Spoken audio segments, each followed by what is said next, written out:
What kind of world trades a girl for a horse and calls it fair? That question followed Iris Vale long before she knew the answer.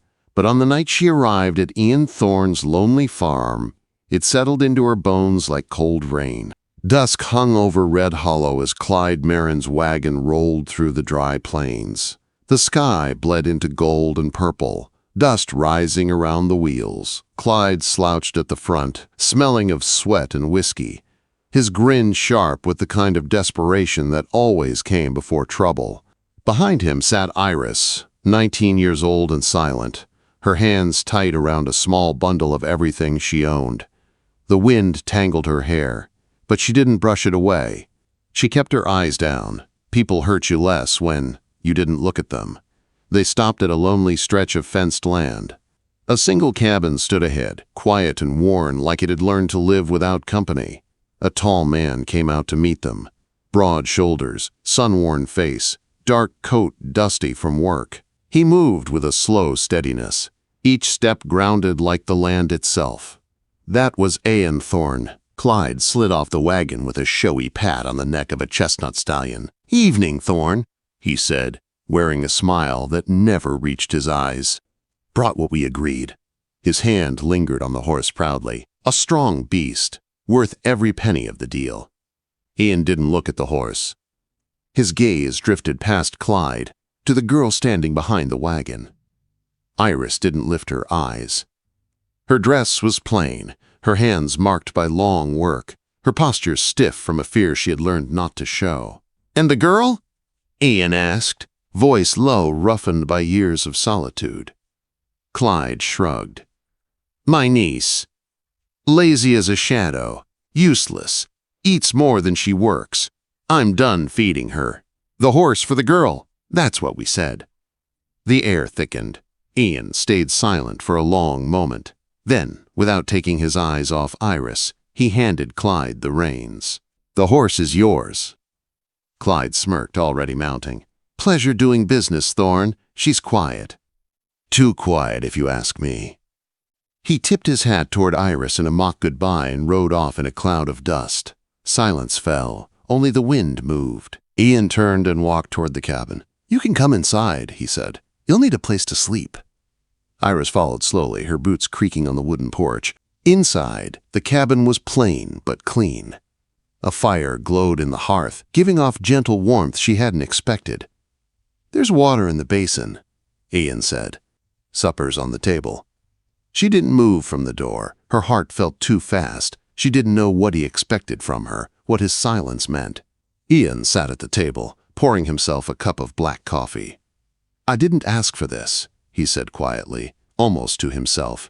"Didn't ask for a horse either. But what's done is done." He took a sip, then looked at her. "You got a name?" She hesitated. "Iris. Iris Vale." "Vale," he repeated, as if trying the sound. "You can stay as long as you pull your weight. I don't keep prisoners." The words were simple, but something in them loosened the tight knot in her chest. She nodded. "Yes, sir." He frowned. "Don't call me sir, just Aean." That night she lay on a small cot in the room he had cleared for her. The wind moaned outside. She thought of Clyde riding away, leaving her traded like a sack of grain. She didn't cry. She hadn't cried in years. But one tear slid down her cheek, not from sorrow, but from relief, because the man outside had not raised his hand or his voice. Not yet. Days settled into a quiet rhythm. Aean rose before dawn, working the land with steady hands. Iris followed, doing chores she hoped were enough. He spoke little, but his silence didn't feel dangerous. It felt neutral, careful. Once he watched her struggle with a heavy water bucket.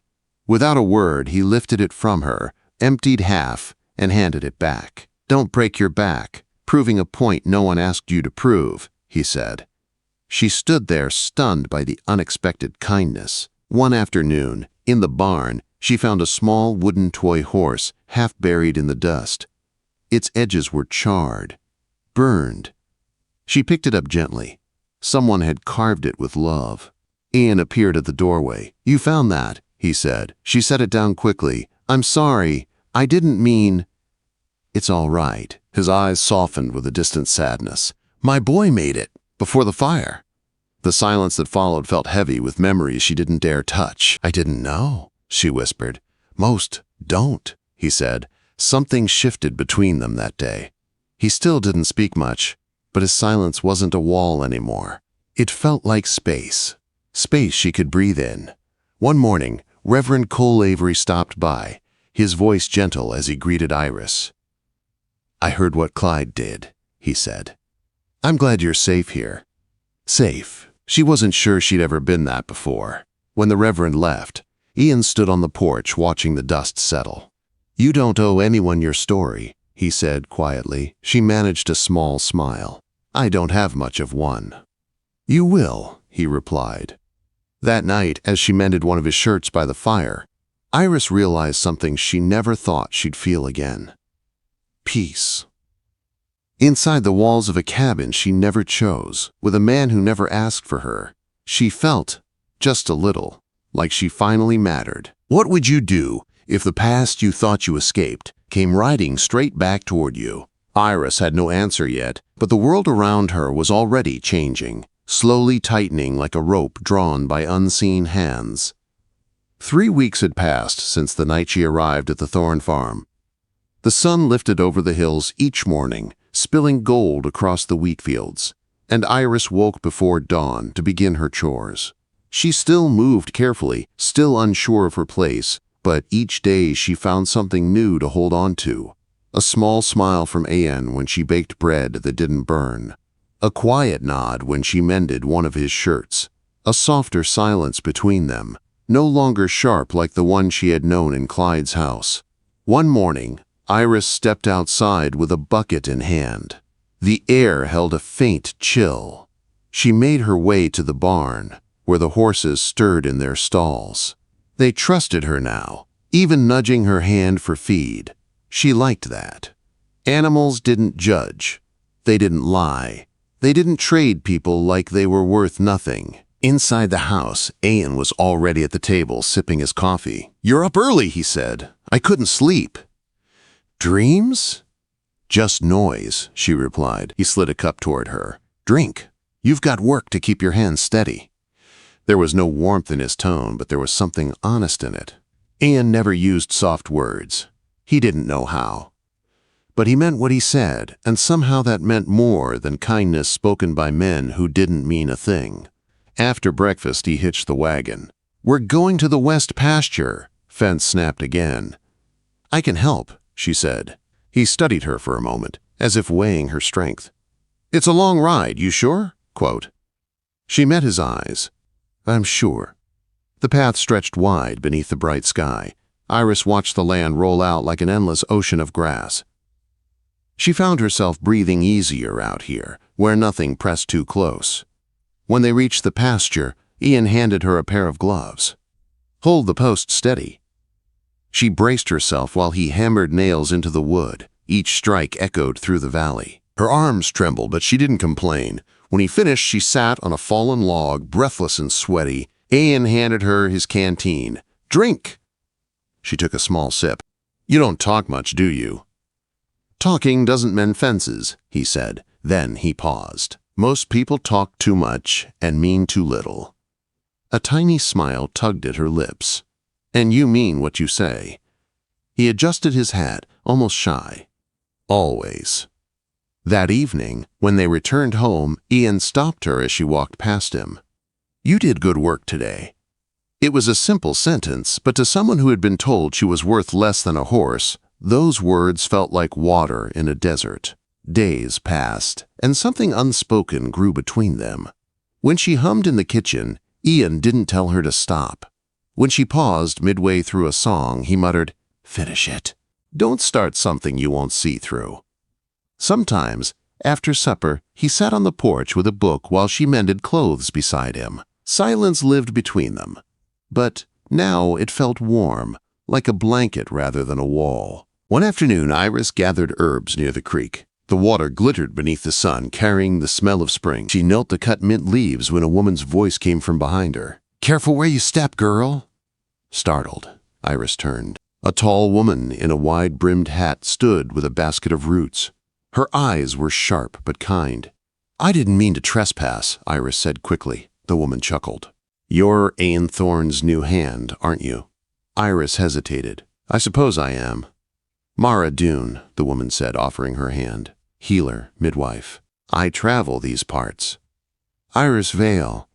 Mara's eyes softened. "Aean doesn't let many folks close. If you're there, he must see something in you." Iris swallowed, unsure. "He didn't choose me. My uncle traded me for a horse." Mara's jaw tightened. "That sounds like Clyde Marin, all right." "You've heard of him?" Iris whispered. "Everyone has. He leaves ruin wherever he goes." Mara placed a gentle hand on Iris's arm. "Don't let the way you came here decide who you become." Quote, when Iris returned to the farmhouse, Aean was chopping wood. She waited, unsure how to tell him she'd met someone. "Met Mara?" he said without looking up. Iris blinked. "You knew?" "She comes by when folks are sick, talks more than a crow, but knows what she's doing." "I liked her," Iris said. "Most do," he replied. "She remembers the right things about people." He didn't explain what that meant, but Iris felt he was talking about someone he lost. That evening, she found him watching the barn as the sun fell behind the fields. His shoulders looked heavy, like he was carrying memories he couldn't set down. "You ever think about leaving?" she asked softly. "I left once," he said. "Came back with nothing. The land's all I've got." "Maybe it's all you want, too." He gave her a tired smile. "Maybe." Later that night, Iris brushed her fingers through the mane of the chestnut stallion she'd been traded for. The horse nickered softly, pressing its head against her hand. "That horse's name is Lark," Aean said from behind her. She turned, startled. "Lark," she repeated. "It suits him." "He belonged to my wife," Aean said quietly. "She said he listened better than any person." Iris smiled sadly. "Maybe he listens to me too." Aean didn't reply. He just gave a small nod before going inside. Under the wide night sky, Iris realized something had shifted inside her. She was no longer the girl traded away like nothing. She was someone becoming stronger, steadier, someone with a place in the world. But peace on the frontier was fragile, and danger was already riding toward them. She always believed danger made noise, but on the morning it returned, it came quietly, like a shadow slipping across the land, cold and sure. Spring sunlight warmed the Thornne farm, the grass bright and soft under the breeze, and Iris felt her child move for the first time as she stood on the porch. Hope. That was the name she whispered to herself when no one was listening. Aean worked in the field, his shoulders steady, his face calmer than it had been in months. The world felt almost safe again. Almost. But safety on the frontier never lasted. Mara Dune arrived first with the warning. She rode up fast, breathless, dust streaking her coat. "Aean," she said, sliding off her horse. "He's been seen near Red Hollow." Aean stiffened. "Clyde?" Mara nodded. "And he's not alone this time." Iris felt her hand move instinctively to her stomach. Mara lowered her voice. "He's asking about Iris, about the baby." Aean's jaw tightened, and something cold settled in his eyes. "Thank you, Mara." After she left, Iris stepped beside him, her voice trembling. "You can't go after him." Aean didn't look away from the horizon. "I won't chase him. But I won't wait for him here either." That night the moon hung low, silver and sharp. Aean saddled his horse, rifle strapped to his back. Iris stood by the fence, clutching her shawl. "I can't lose you," she whispered. He stepped close, brushing his fingers against her cheek. "You won't. I promise." He kissed her forehead, lingering there. "Lock the door. Keep the lamp low." She nodded, even as her heart begged him to stay. He rode into the night, swallowed by darkness. Hours passed, and then gunfire echoed across the valley, distant but unmistakable. Iris fell to her knees, her hands over her mouth. All she could do was pray the man she loved would return. Morning came gray and cold. Sheriff Cole Avery arrived with his hat in his hands. "Aean's alive," he said softly, "but he's hurt bad." She went weak, gripping the doorframe. "Where is he?" "Marla Dunes." He collapsed halfway home. Iris rode with the sheriff, the world blurring past. When she entered Mara's house, she found Aean pale and bleeding on a small bed. His eyes opened when she touched his hand. "Hey," he breathed. "You didn't listen," Iris whispered through tears. "Never was good at that." The sheriff stepped forward. "It's done, Iris. Clyde Marin is dead. Harlan Price, too." Her breath caught. "My stepfather." Sheriff Avery nodded. "Clyde sent for him. Promised him money if they got you back. They weren't expecting Aean to fight back." Iris looked at the man lying injured before her. "You could have died." Aean's eyes softened. "I'd die 100 times before I let them take you." She pressed her forehead to his hand and cried, not for fear, but for the love she could no longer hide. For days she stayed by his side. Mara tended to his wounds. The sheriff brought news and supplies. Aean healed slowly, his strength returning with each sunrise. When he finally stood on his own, Iris nearly wept from relief. Spring deepened. The land grew green again. And then, one morning, pain surged through Iris like lightning. Mara rushed to her side as the midwife arrived. Hours passed in sweat and fire and whispered prayers.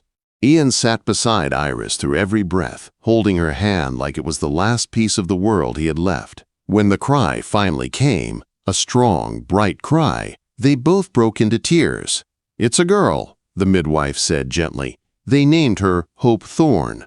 Hope, because she was the beginning of everything neither of them thought they would ever have. The weeks that followed were wrapped in soft blankets and warm fires.